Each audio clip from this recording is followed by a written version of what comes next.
Welcome to Pack Talk Podcast, episode 137. Today we're talking about dog cancer.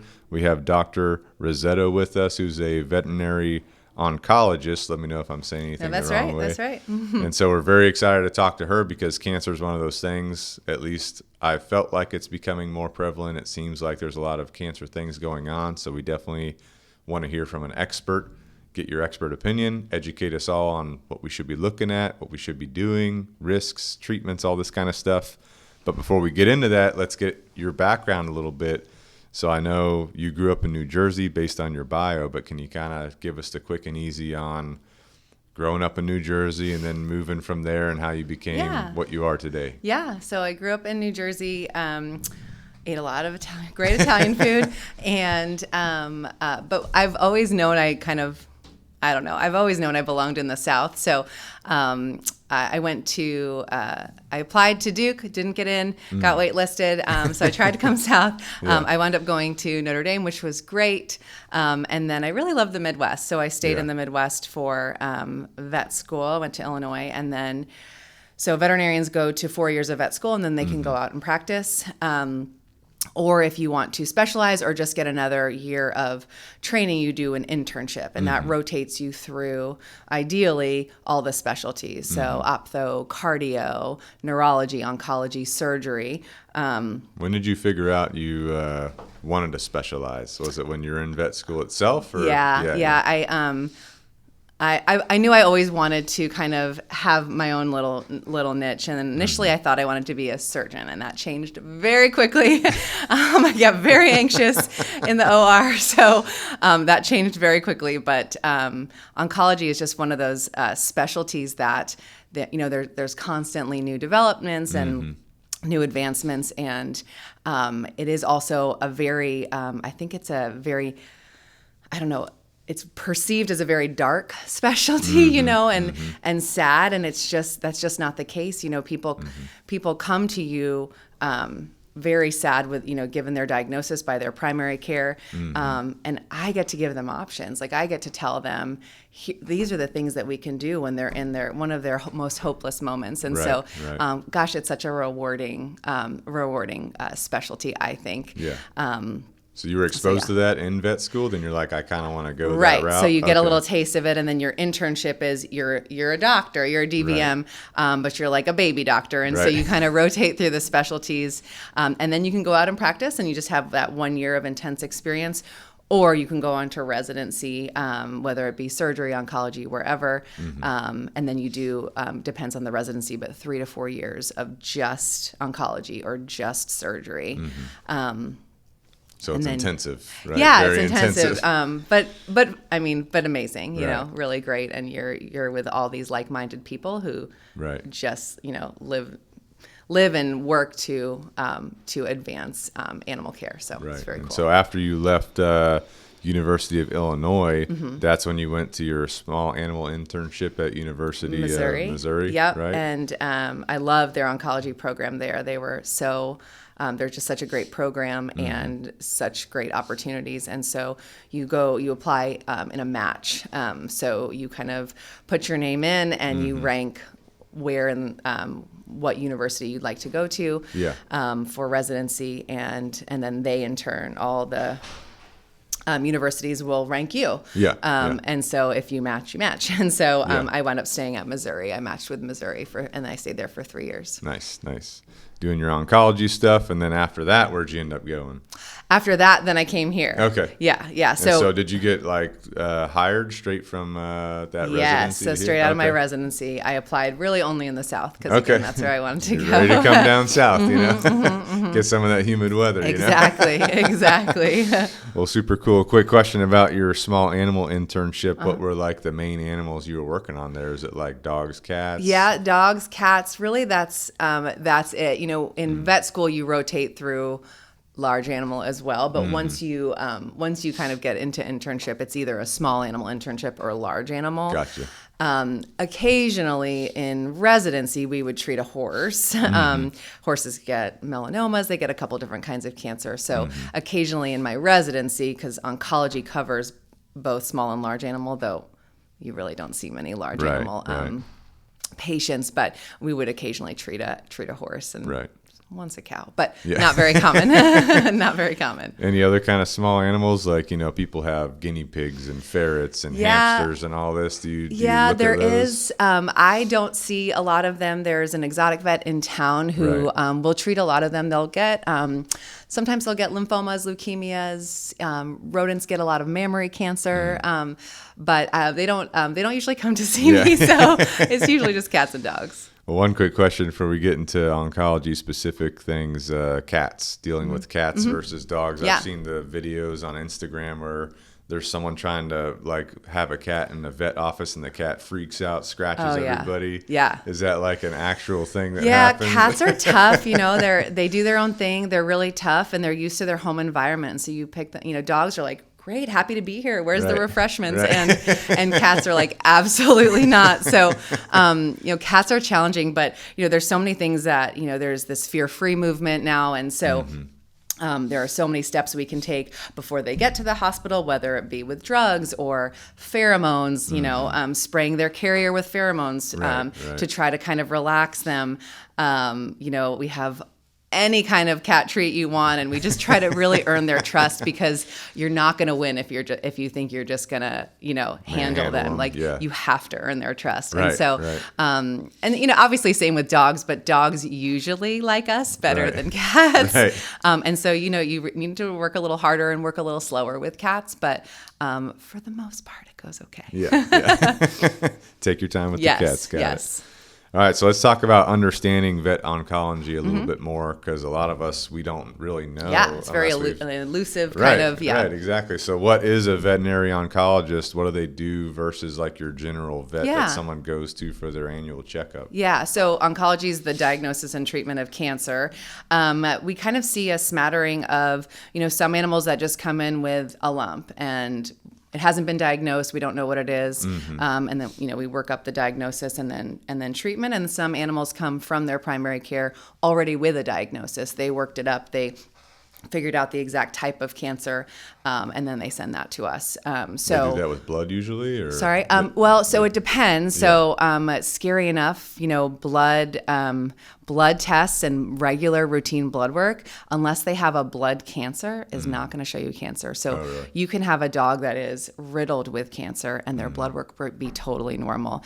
And so I think that's a big talking point, because I have many clients that are like, how is this possible? His blood work 2 weeks ago was normal. Right, and it's because, if you think about, a woman with stage 4 breast cancer, it's not in their blood. Their blood work is normal.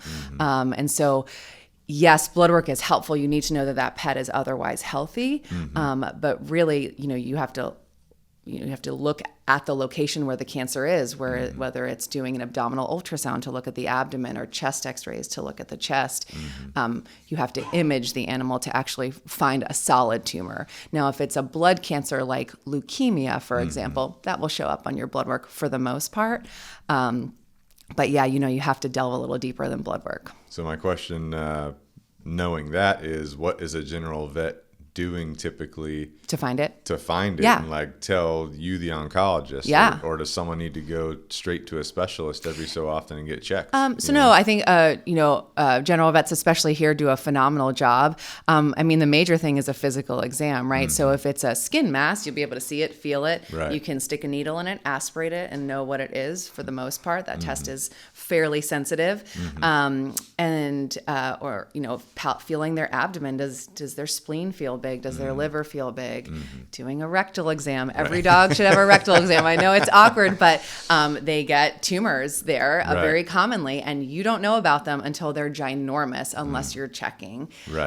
So doing a good physical exam, opening their mouth on every physical exam.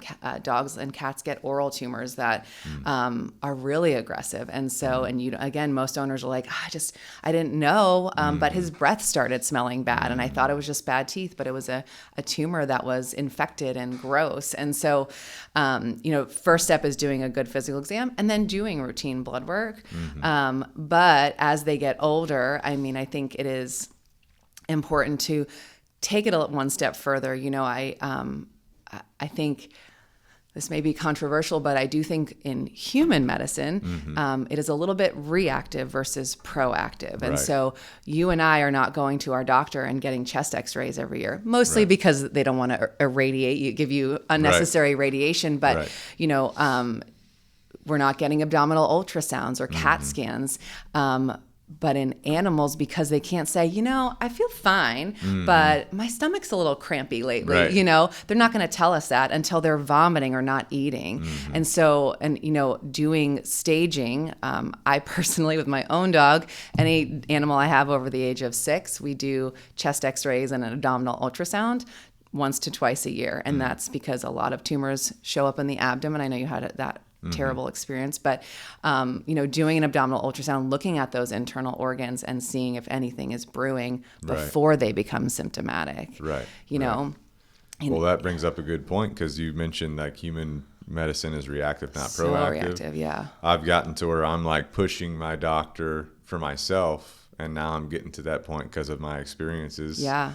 Where I'm pushing my vet team a little bit to try and look at things. Yeah. So Why that not? we can be proactive. Right. Why not? Why not? Exactly. And the scary part, there's literally, humans live 70 years, and just going to their doctor, what do? They put the stethoscope on you. They feel your lymph nodes. Hopefully, maybe they palpate your abdomen. But people who have pancreatic cancer, for example, it's one of the most deadly cancers, because by the time you find it, it's in your spine. It's spread to your spine or your bones, and that's why you go in, because you're painful. We almost never find it when it's just in the pancreas, because it doesn't cause any symptoms.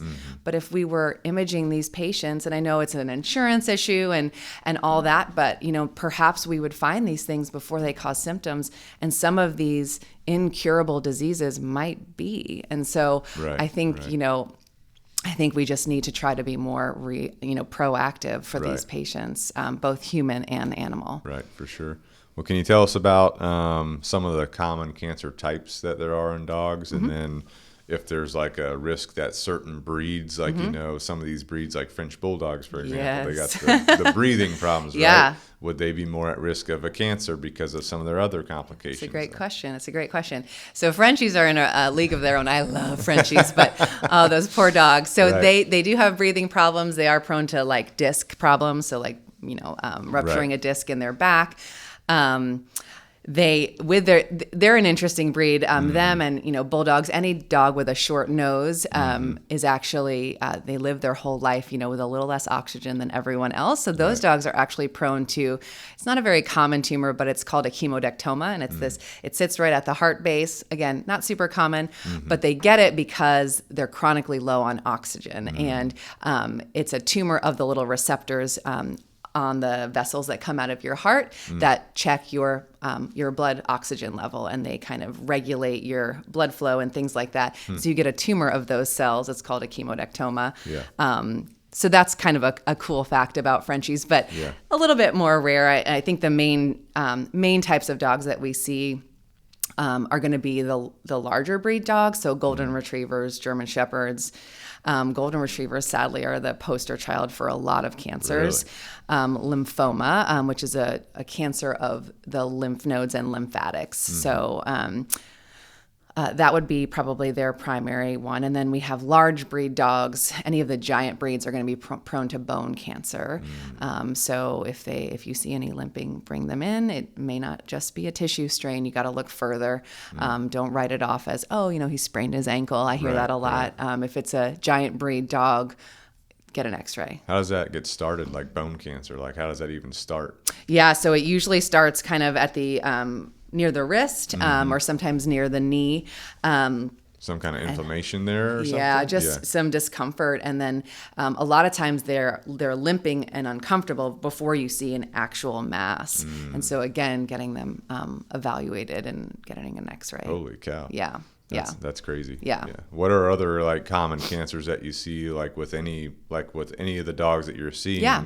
So like common ones that are popping up? Yeah. So mast cell tumors are super common. They're a tumor of these immune cells called mast cells, and they're the cells that are in charge when you have an allergy or a bug bite. They come along and they dump out histamine, which makes you itchy, red, and swollen, and heparin, which is a blood thinner. So they're these little tumors on the skin, and they have a wide range of behavior. So not a terrible tumor to have. A lot of times they're cured with surgery, so you don't need to panic most of the time, but it all depends when you take it off and send it to the lab. They tell you a grade, so how aggressive it is. And most of the grade 1 tumors and a lot of the grade 2 tumors, if you've removed them, you're done. You're good. But if they're an aggressive grade 2 or a grade 3, they probably need some follow-up therapy. But those are the most common, probably skin tumors.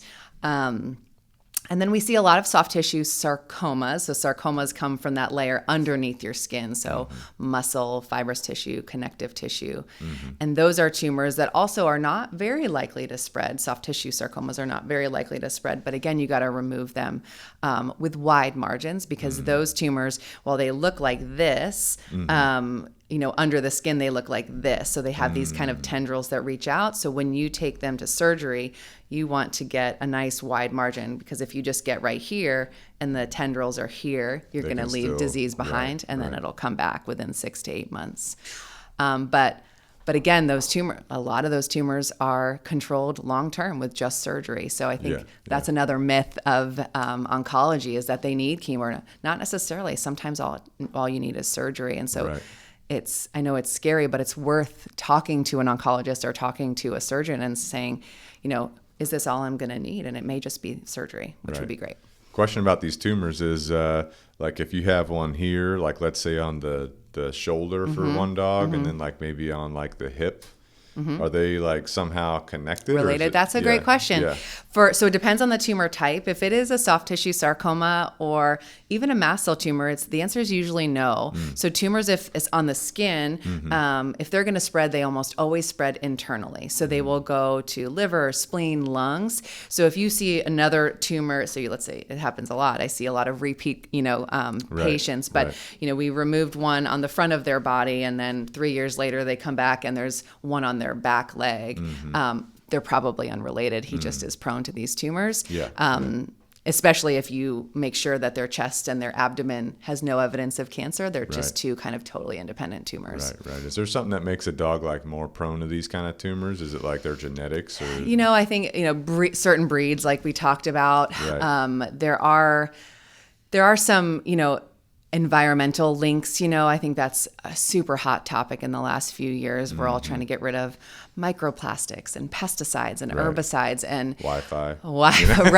Right. So, and I think dogs are a good, they're the canary in the mine, right? Because their lifespan is a lot quicker than ours. And so in a human who takes 40 years to develop a cancer, dogs take 7. And so they're a nice kind of model to study, to look at.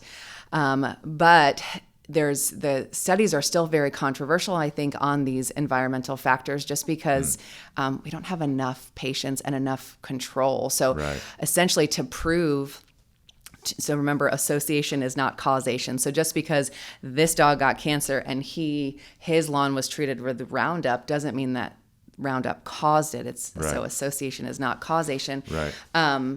But, so for example, many years, I think it was 2001, there was a study that linked 2,4-D, which is a pesticide, with lymphoma in dogs and bladder tumors. But so 2025, so a very recent paper looked at 2,4-D and glyphosate, very hot topic right now, in golden retrievers. And that study is from the Morris Animal Foundation. Have you heard of it? I haven't heard of that one. So it's an animal kind of research foundation, and they're doing something called the Golden Retriever Lifetime Study, which is very cool. And they, people volunteer, they sign up with their Golden Retriever puppy, and the Morris Animal Foundation follows them throughout their life. And so they're able to have this bank of information of Golden Retrievers and compare their environments and who gets cancer and who doesn't. And that study is still ongoing, but it's giving us so much helpful information. Right. So that study just came out, and they did not find a link between 2,4-D and glyphosate with lymphoma. They haven't looked at other tumors yet, but just with lymphoma. Right. But again, I think that's probably going to pan out, because 20 years ago they did find a link, right. and now they're not. So right. I think everything is constantly changing. Right. But it doesn't hurt to kind of live a clean lifestyle, reduce those pesticides in your life. I mean, everyone, you, me, we could all, right. use less plastic in our life, et cetera. But as far as hard data, I don't think there is any yet. There is some link between cats that live in smoking households and oral cancer. Smoking is right. Please don't smoke. But we know cats, big, poor cats are innocent bystanders, and so the carcinogens kind of fall on their coat, and they groom themselves, and then they get oral cancer. And so smoking households and oral squamous cell carcinoma in cats is a link. I'm assuming that vaping could be linked into. I don't know that there's a study. There might be. I'll have to look, but yeah, I mean, it's definitely. I would assume chemical in the air gets on the cat. For cat sure. licks it. Yeah. I'm assuming that's not going to help you. Correct. Why not avoid it? Yes. Exactly. Yes. Exactly. Yep. Well, super interesting for sure. You already talked a little bit about if your dog's limping, especially if it's a giant breed, don't assume that it's just they sprained their ankle or something. Right. You need to get that checked out. Yep. Are there other early warning and detection signs we can be looking for, even if we're taking our dog to our annual checkup at our regular vet, and our vet's feeling them, touching them, whatever? Is there other things we can be looking at to potentially tell us okay, there could be a problem here? Yeah. So one of the first things that comes to mind is if they're all of a sudden drinking a lot and urinating a lot. And that can indicate a hormonal imbalance with something called Cushing's disease, but it also can indicate that their calcium is high. So high calcium can be seen with a couple of different tumors. The tumor itself produces a hormone that makes their body produce more calcium. And calcium makes you drink a lot and urinate a lot. Is that usually the overload of calcium? Is that coming from food typically, or how? No. So your body regulates calcium really, really well. So you can eat, a bottle full of Tums, which is calcium carbonate, and your body will handle it. If everything is working appropriately, your body will get rid of that excess calcium eventually. So this means there's a problem. This means there's a problem, right? That homeostasis has been messed up. Okay. And so that should be looked at.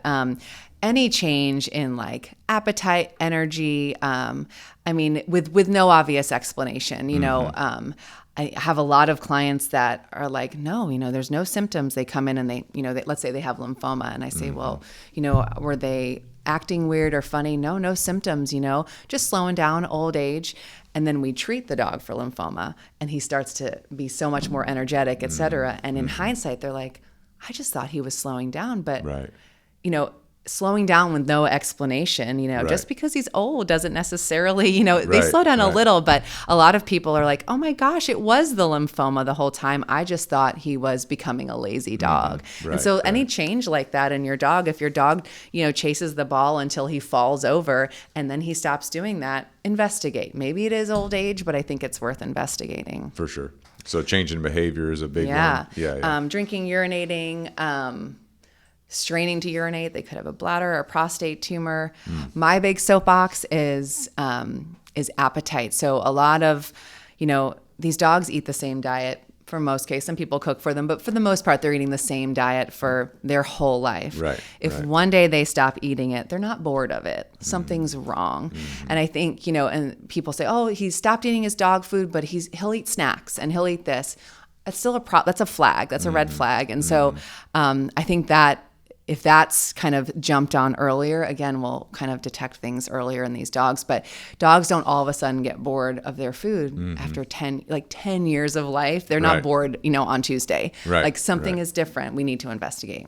Even at, what if a dog's starting to get picky? They were eating their food normal, but now they're kind of lazily eating it. They eat a little bit. And it may be nothing. It truly might not. But most of the time it is. And I think, again, that concept, and I would be bored of kibble for 10 years, but they've eaten it for 10 years. They don't know any different. If they wake up one day and don't eat their food, that's a problem. For sure. All right. What about, so we already talked about some routine screenings that you'd be doing at your vet. We already talked about, I'm assuming if you're wanting to be proactive, you're going to go ahead and try to get those scans that you had mentioned, right? The ultrasounds of the body and everything.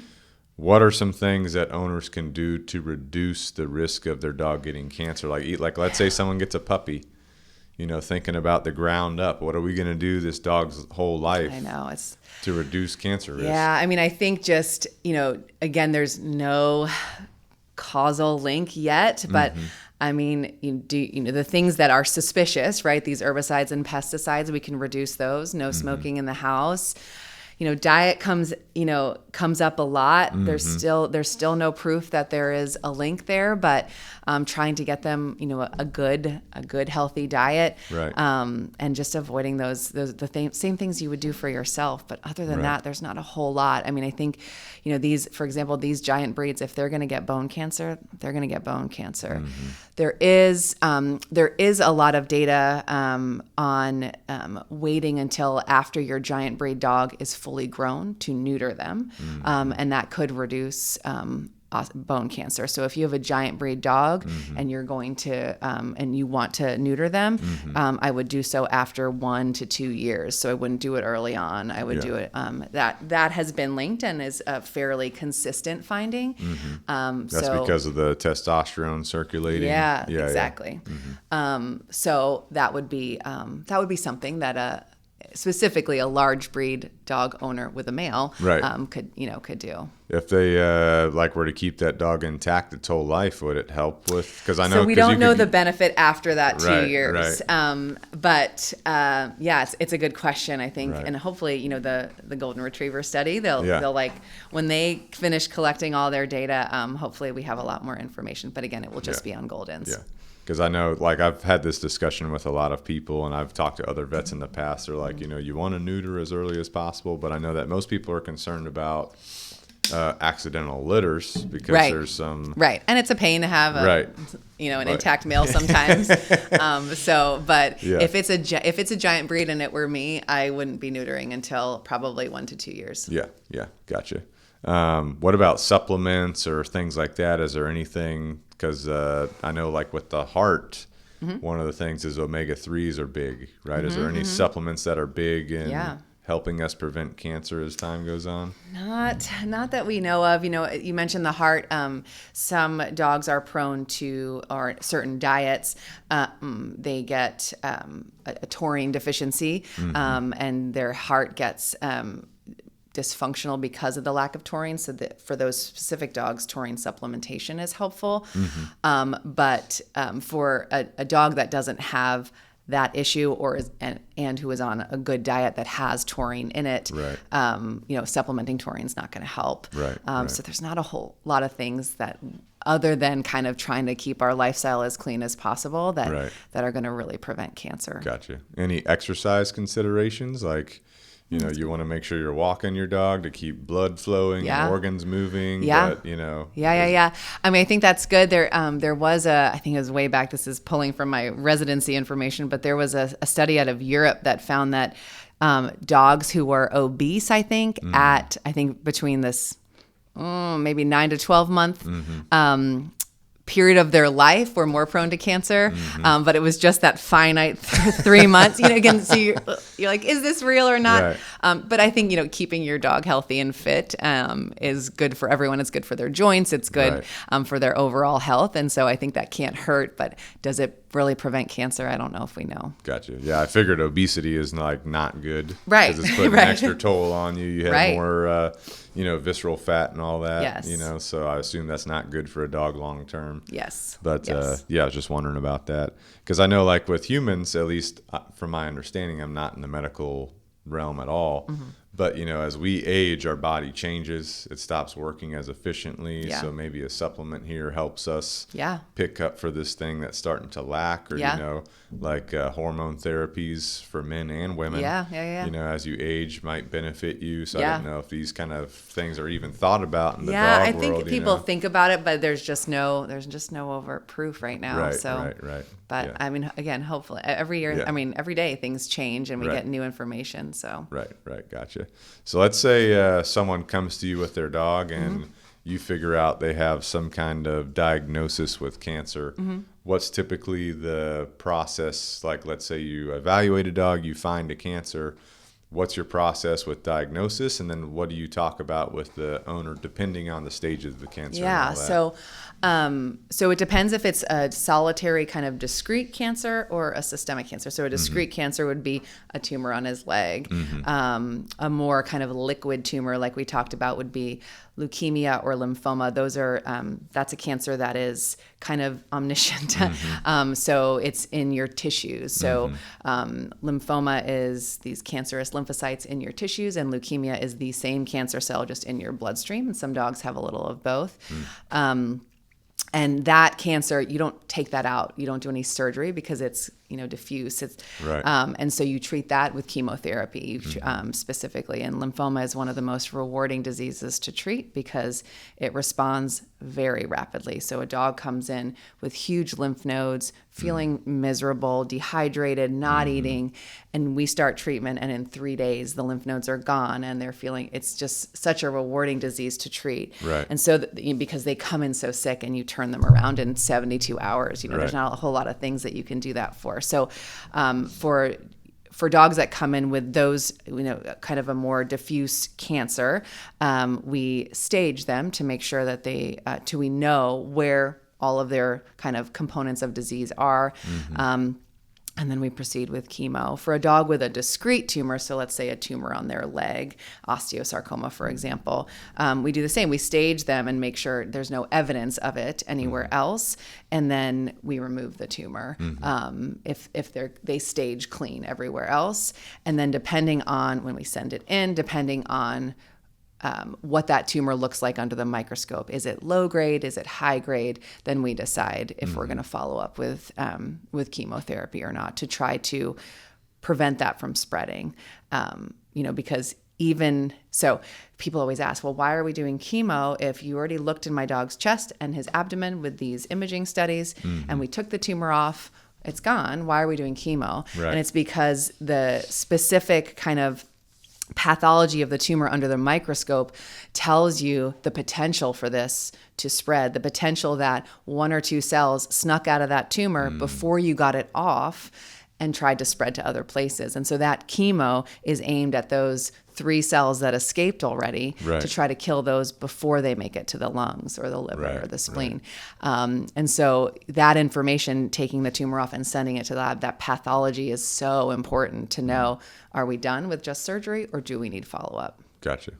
Question about chemotherapy, because I feel like a lot of people don't, and including myself, we don't know a lot about it. Yeah. My understanding is chemotherapy is it like a tool that you use, or like a light or a pill? So chemotherapy is just any medication that kills cancer. It can be a pill. Okay. It can be injectable. Okay.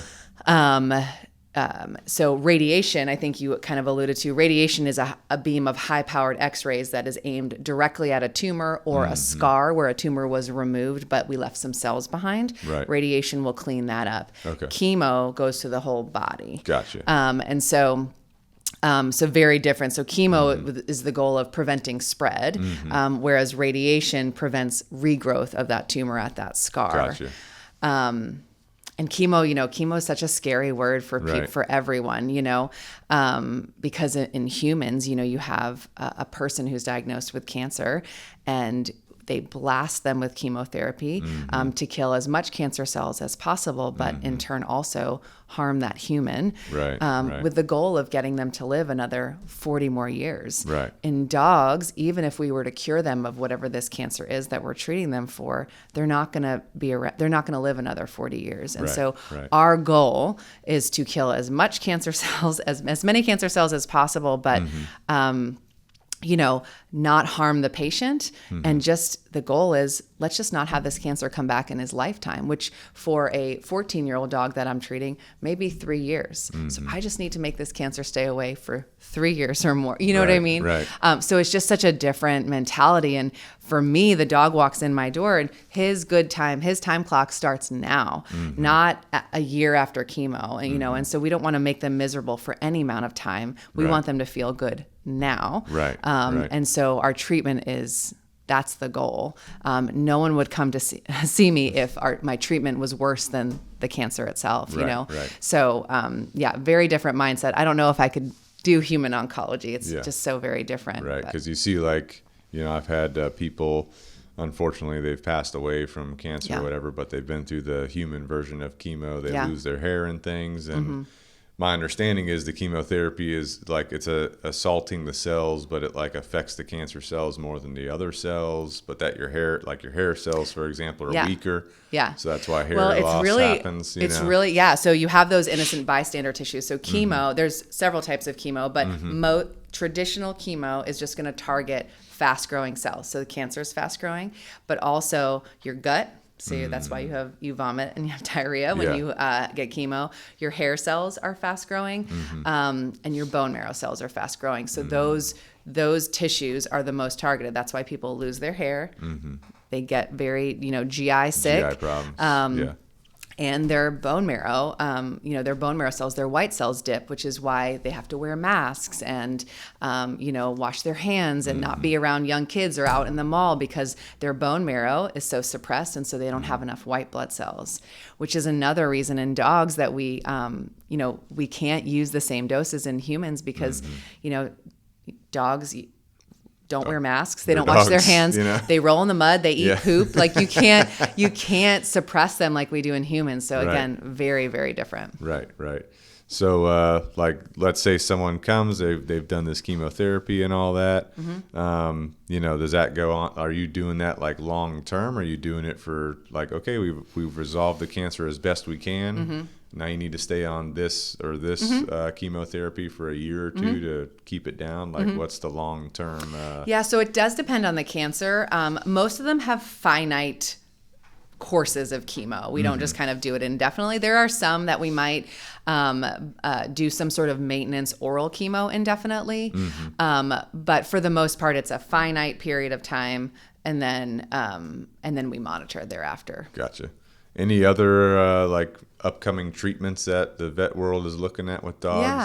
I've heard in the human world, immunotherapy. I don't know about this too much, but are there other treatments that are being researched or developed, or is chemotherapy pretty good, so there's no need to research or develop? No, we always need better things that we need diagnoses sooner, and we need treatment that's going to keep our pets around longer.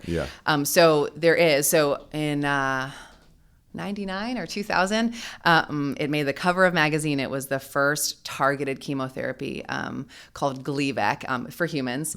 I remember the Time magazine cover, but it's this class of drugs called small molecule inhibitors. And so instead of just attacking any fast-growing cell like traditional chemo, it is a very targeted drug. So it's only going to target cells that have this marker or this mutation. So it's very specific for cancer cells. Now, to say that it doesn't have side effects is a lie, but it is very, very specific for cancer cells, and it targets, a mutation that maybe is the reason that person developed cancer in the first place.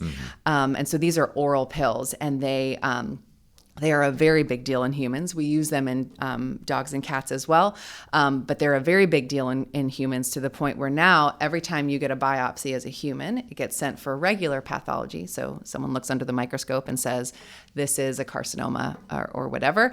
But a portion of that tumor also gets sent for genetic testing. And so they're looking on a molecular level at what mutations this cancer cell might have. And now there are so many of these oral small molecule inhibitors on the market. And so if this cancer has X mutation, there's a drug out there that targets that X mutation. Holy cow. And so it's so cool.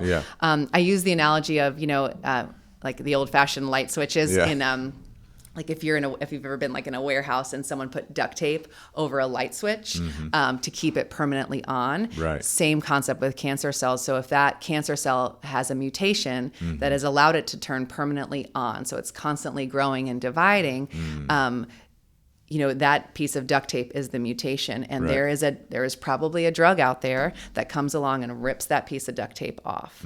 And it doesn't kill the cell. Right. It just allows that cell to turn off. And then you've helped that person's cancer and maybe cured them of their cancer. So very cool. So in humans, they have hundreds of these drugs. In dogs, we have 3, but we use a lot of the human ones because we can. And if Just they have have a lower dosage or whatever, dosage dependent for the weight. And we have the ability to check tumors for genetic mutations, and then it comes back and we're like, okay, great. We can use, in addition to traditional chemo, we can use these 3 oral chemos. So this dog doesn't have to come into the office as much for the injections. They can go home and their owner can give them this oral pill at home. Right. So that's really cool. That's cool. Yeah. Yeah, for sure. Yeah, I'm always kind of interested in like the newer things that are being developed or looked into to help things or whatever. Yeah. Is it pretty much the same for cats, or is it like? So major cats differences? have similar mutations, and Yeah. the crazy thing is though you just don't know which mutation they're going to have. It's totally random, and it won't be the same across two of the same types of tumors. So for example, in humans with melanoma, melanoma is very common, unfortunately. They have a mutation called BRAF, B-R-A-F. And so they often take a drug called trametinib. It's an oral pill that targets that mutation. In dogs, the most common tumor that has that mutation is bladder tumors.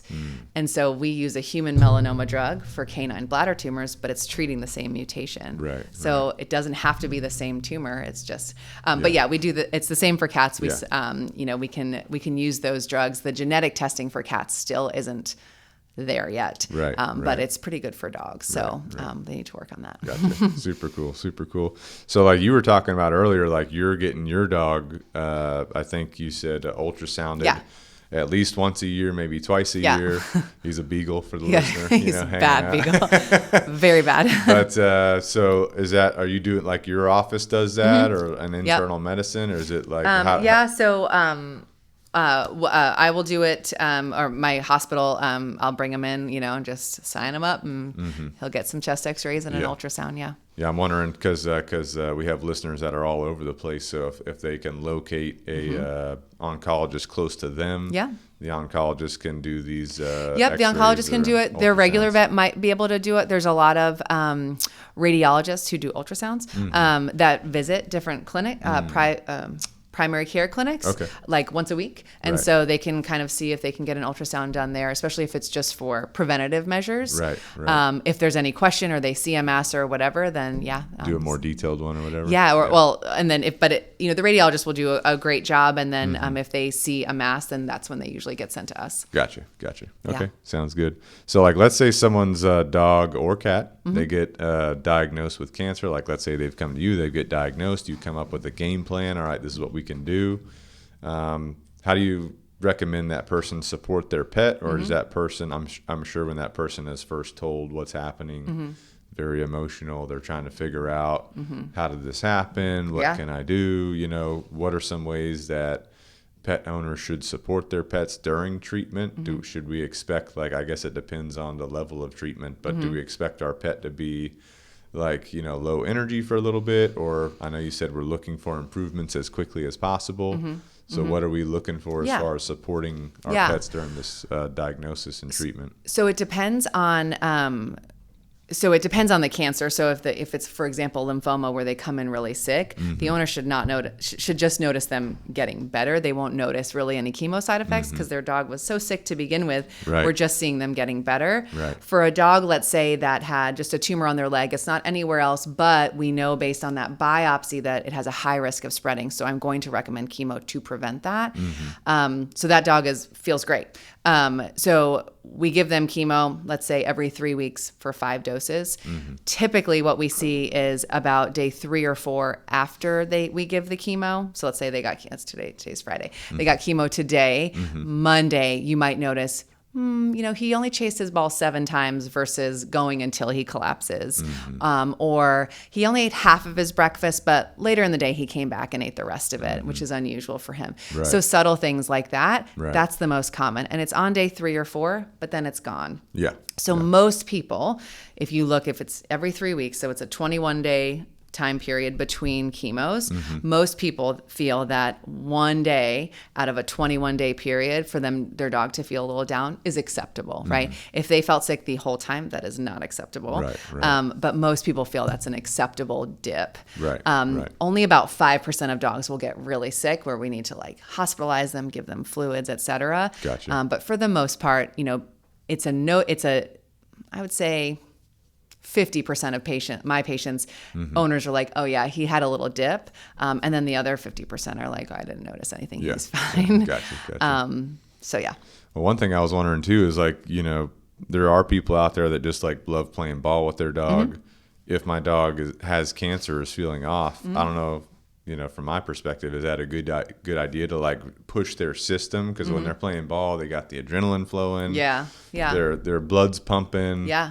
Could this make it a little bit worse? Do we need to decrease I always their tell people to physical let them activity? dictate. If he goes to the door and wants to go outside and grabs his ball, do it. I think they're smart. They'll tell you for the most part. Unless you they got the crazy Belgian Malinois. That's true. That'll go till they fall over. That's true.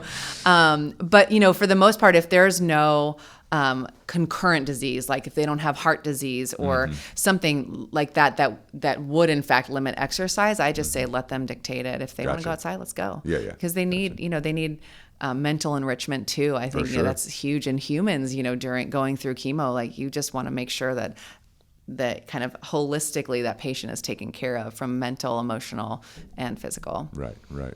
So basically, what I'm hearing you say is early detection is being proactive, right, is critical. Yes. So we go to our normal vet office, they're doing their basic testing, but we can push them a little bit more. Just say, hey, I'd love a chest X-ray and abdominal ultrasound. Is there someone who can do that? I think most general practitioners would be thrilled to offer that. So let's get ahead of it and let's do it with our human doctors too. Right, exactly. And don't trust the blood work on the dog, at least, because not all cancers are going to show up on blood. Yes, that's huge. Yes. Are they developing other kinds of blood tests? Yeah, so there are a bunch cancer? of what we would call liquid biopsies. So for example, in humans, the biggest, I think, example of this is a PSA for in men. So it tests it's a prostate specific antigen. So they can pull blood and they can find that antigen in your blood and say, hey, this is high. We need to look further. It is not a diagnosis. It says we need to look now. Right. But it's not, it's minimally invasive. They just take some blood. And so the goal is to do that in dogs.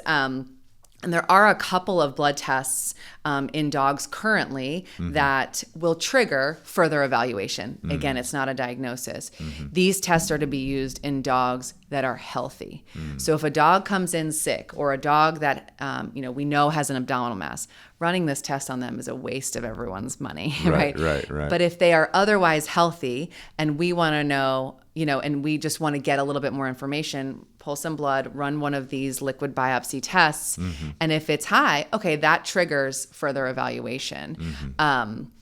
So those are really cool tests. And some of them, sadly, will list, okay, this test will only flag if they have lymphoma, hemangioma, only a couple of tumors. It's not going to cover all cancers. Right, but it gives us more of an insight. Yeah, and especially in a golden retriever who's prone to, so many cancers, do we pull that test and look at it? But again, the important fact to remember is it's only meant to be run in healthy dogs. Right. If they are sick, you need to investigate anyway. Right. So don't run that test. Look for why they're sick, and you're going to do those X-rays and abdominal ultrasound anyway.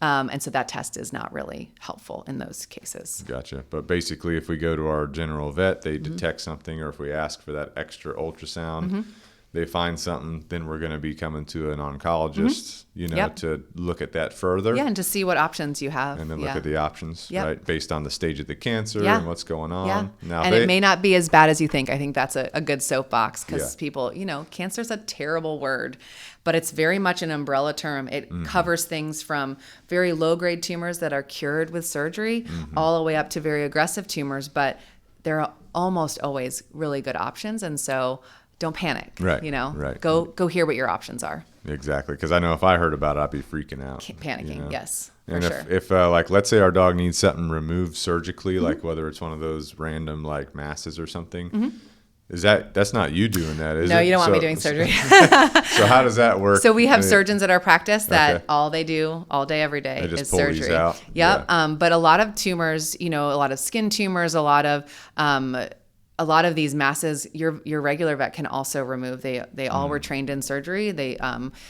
will do a great job, and they'll often tell you, "Hey, I'm actually not comfortable with this. You should go see a surgeon," or "Hey, this is easy. We can get this done." Yeah. If I come to you as a specialist after my general vet said, "Hey, you need to go to the oncologist," I come to you, you say, "Hey, there's this mass." Would you tell me to go back to my general vet to get it taken out, or you would just have your team do it? It depends. It depends on Okay. the owner, whatever they want. Yeah. It depends. I'll talk to their vet, and if their vet's like, I can handle this, send it back, no problem. Gotcha. But if they come to me and, you know, a lot of times I'll figure out what type of tumor it is, and then I Right, can right. say, hey, with surgery, we'll get this much time, or with surgery, we'll probably cure your dog. And they decide they want to go to surgery. You know, I just walk down the hall to my 4 surgeon friends and I say, hey, can you take care of this patient? And Right. so it's usually pretty seamless. Right. Gotcha. Yeah, that sounds like a easy process for most people. Yes, you know, yes. if you And were we try detect to, something. you know, at our hospital, we have different departments, but we're very collaborative. And so a lot of times I just, you know, I see them in the hallway. I have the patient. I'm like, hey, can you just come look at this? Right, You know, right. When can you do you feel comfortable doing this? And when can you do it? And it usually works out pretty well. Yeah, I'm sure like with some of these masses, like time is of the essence, right? Yes. So you're like, hey, we got to get this taken out. Yeah, for the most part. Within a day or Yep. now that Usually we know within what a it week, is. we'll get it handled. Yeah. Gotcha. Okay, sounds good. Well, I think we've covered a lot of different things related to cancer. Are there any misconceptions that people might be hearing about, or myths, you know, that Yeah, might I think the big thing is chemo. Yeah. The big thing is, you know, how scary chemo is. And now, again, we talked about now there's two main kinds of chemo, traditional and targeted. Then there's immunotherapy, like you had mentioned, which is basically somehow training the immune system to attack those cancer cells. We have immunotherapy for just 1 or 2 tumors. The main one is melanoma. So dogs will often get melanoma in their mouth, unlike people who usually get it on their skin. That's a very aggressive tumor. So they need that tumor to be removed. And then we need to try to prevent it from spreading, because it almost always will spread. And so for melanoma, we actually use immunotherapy, not chemo, because we don't think chemo, same in humans, works really well for melanoma. It does not. So we use immunotherapy, which is it's basically a vaccine. So we vaccinate the dog, and it goes in and it trains their immune system to find any melanoma cells that might be floating around and to kill them. So the vaccine has almost no side effects. The only side effect is where you give it, they can lose a little bit. They can get paler skin right there, but no one cares, Right. especially the dog. And so that's such a great option. And again, not a lot of people know about that. Is that something they should talk to someone about getting done before there's ever a tumor? So no, it's not a preventative Okay, vaccine. okay. It's a treatment vaccine. And it's Gotcha. such a weird It's just way to say it. But Right. yes, it's a treatment, not preventative. It will not prevent melanoma. Gotcha. So you have to have the tumor first, and then you can then you treat it, yeah. do this. Gotcha. Yep. Do you ever send people home with like injectables they do themselves, like subcutaneously? Occasionally. Yeah. So if they need like sub-Q fluids, we will. There's one type of chemo that we have to give kind of a couple times throughout the day. And so chemo is scary, right? And you don't want it spilling all over your house. And so if an owner feels comfortable, there's one type of chemo that I may send home, but for the most part, we do everything in the hospital. And if you have kids in the house, you really don't want, or like, exactly. Like what if you miss and some leaks out, now you have chemo on your floor. And Right. So for the most part, we do everything here. Right. Yeah. Just to keep everything clean. Yes, And no problems. and just avoid, because chemo can be a carcinogen, right? So you don't want human exposure to that. You don't want to be exposed to that if you don't have to be. Gotcha. Well, Doc, we appreciate all your time with all of this. Yeah. I feel like we covered it very well, at least I feel better about having a basic understanding what I should do if something's off with one of my dogs or whatever. Yeah. Do you have closing thoughts on, just kind of like pieces of information that maybe we didn't cover that someone should know about? I think just my soapbox is go hear your options, because you never know. I know it's such a hopeless, dark moment when you hear your dog has cancer or cat has cancer, but it is, I think there's just so much more available to us now, and there are changes and progress every day. So, and you just, all the numbers we give you are averages, right? And, so we have a lot of dogs and cats that live well beyond the average we give them. Your dog is not a statistic. Your pet is not a statistic. No one knows the future. No one has a crystal ball. We can give you the averages, and the hope is that they will far exceed that. Yeah. I have one anecdote story. It's one of my favorites. So I had a patient probably 10 years ago, and her name was Abby. She was a cat, and she came in and she was very jaundiced, so yellow, and from lymphoma. It was a lymph node that was blocking her ability for her gallbladder to empty, and she was sick. So your normal bilirubin should be less than 1, and hers was 17. I'll never forget her. And I went she was already in the ICU. I went in to talk to them when we got the diagnosis of lymphoma. And I told her that with treatment, I think we could get her out of the hospital. We could get the bilirubin to come down because, again, lymphoma is very responsive. And I think we should start treatment right away. But I imagine statistically, based on all of her other findings, she'd probably live about 6 months of good time, but then it would come back. And she looked at me and she said, I just want one more day with my cat. And I said, I think I can do that. So we started treatment. She left the hospital 2 days later with her bilirubin at 2, I think. So it dropped from 17 to 2.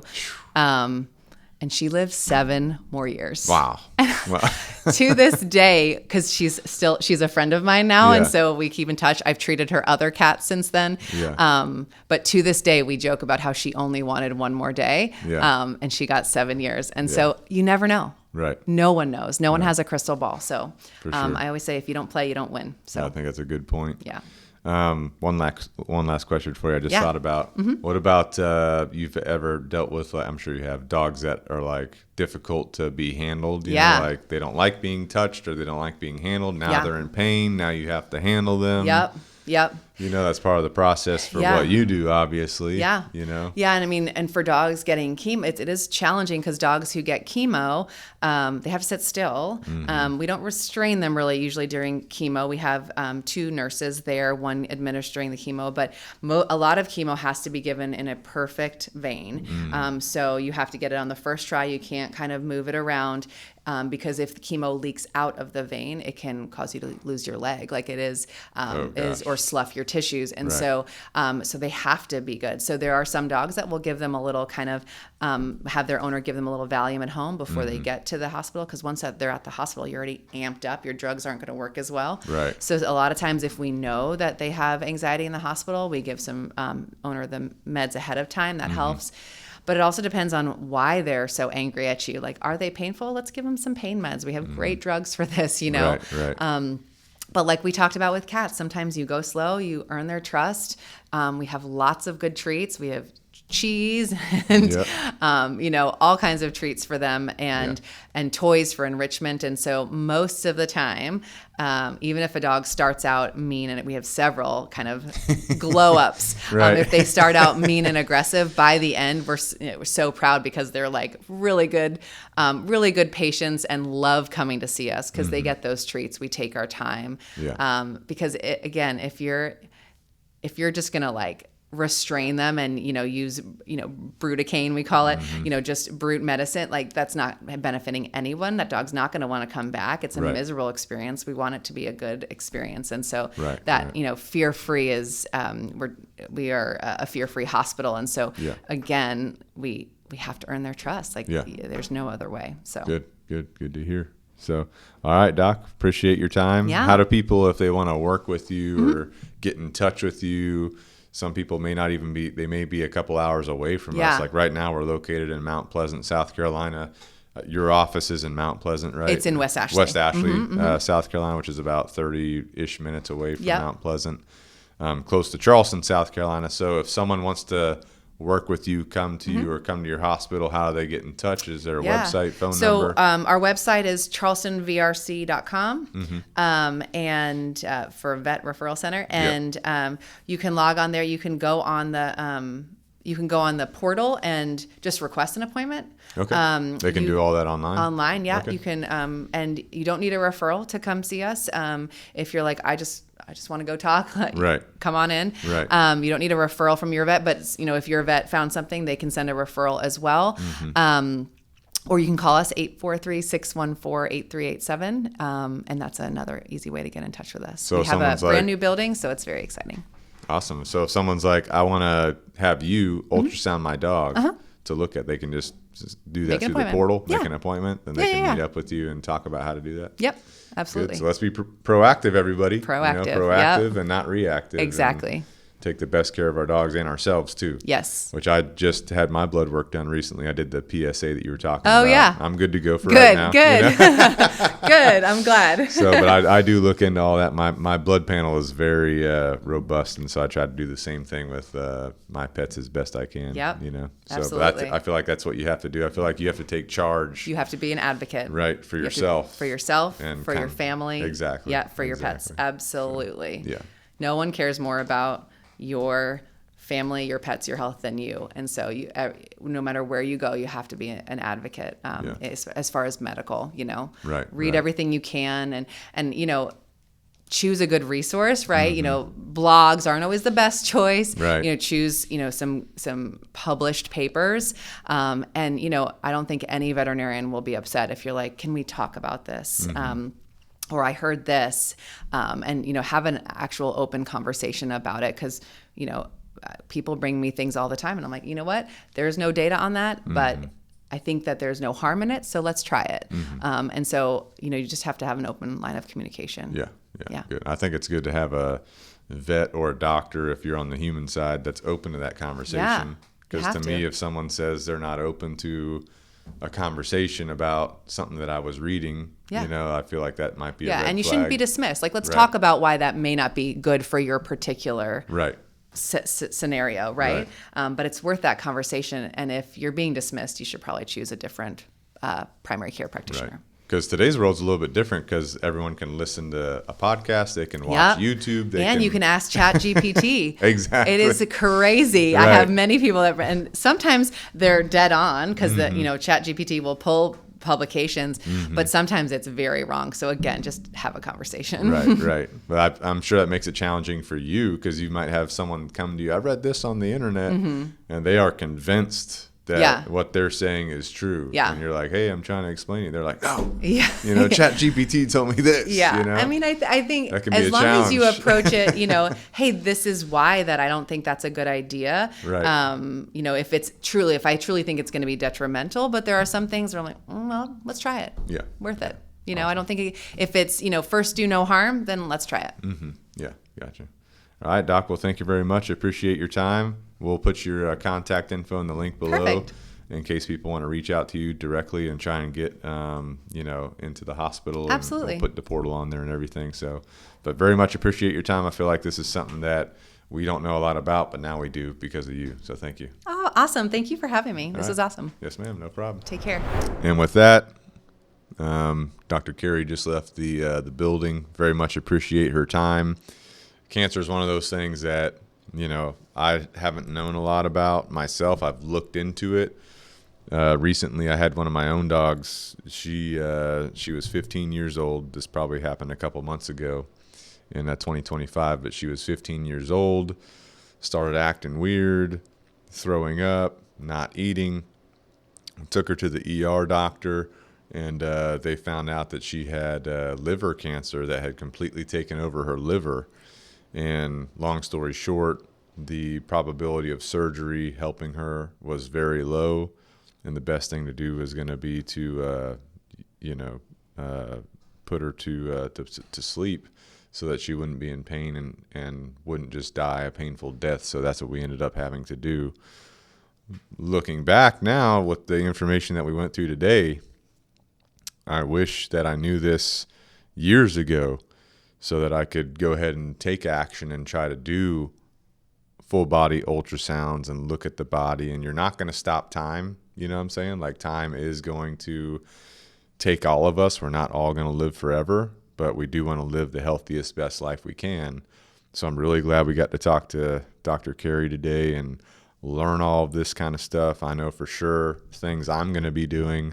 I'm going to be doing ultrasounds on my dogs. I have one dog, his name's Bane. If you're a longtime listener, you've heard me talk about him and his story.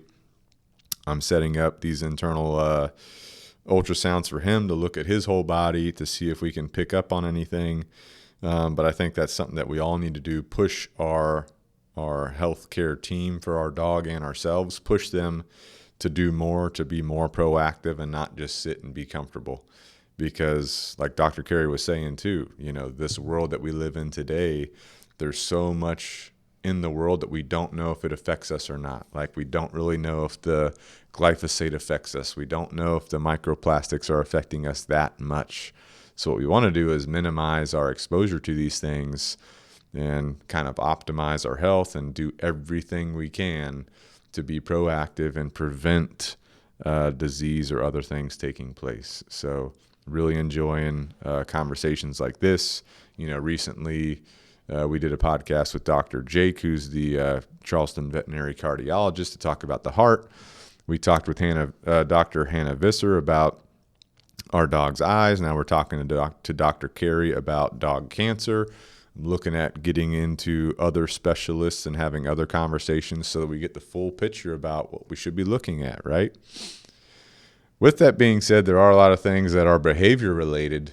We talked about, a dog going to the vet office. Dr. Carey said her vet office is a fear-free office. They're doing a lot of things to help dogs have a good experience. So from the behavior side of the house, the dog training side of the house, there's a lot of things we can do from our puppy being little or from the time we adopt a dog to continue to help them have the best experiences possible. That's going to be good socialization regimens, building up positive associations.